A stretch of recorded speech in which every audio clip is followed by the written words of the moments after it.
শিক্ষণের ক্ষেত্রে input process এবং আউটপুটের সম্পর্ক, relationship among input process and output in learning.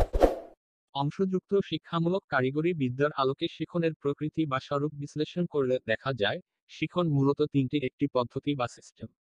এই তিনটি অংশের প্রথমে রয়েছে ইনপুট বা শিক্ষার্থীর প্রারম্ভিক বৈশিষ্ট্যাবলী, শেষে রয়েছে আউটপুট বা প্রান্তীয় ফল তথা শিক্ষার্থীর আচরণগত পরিবর্তন এবং মাঝে রয়েছে প্রসেস বা প্রক্রিয়া।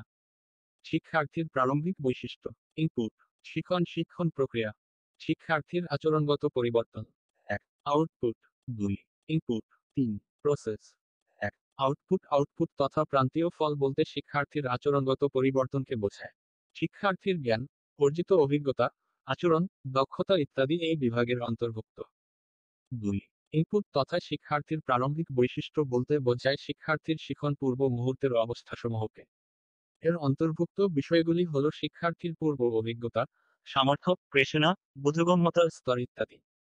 3 প্রসেস তথা শিক্ষণ শিক্ষণ প্রক্রিয়ার অন্তর্গত বিষয়গুলি হল পাঠ্যসূচি তথা বিষয়বস্তুর উপস্থাপন, শিক্ষণ পদ্ধতি ও শিক্ষণ কৌশল, শিক্ষা সহায়ক প্রদীপন, টিচিং এইডস, গ্রন্থাগার, বিদ্যালয়ে শিক্ষণ উপযোগী শিক্ষক শিক্ষার্থীদের মধ্যে পারস্পরিক সম্পর্কের উন্নতি সাধন ইত্যাদি।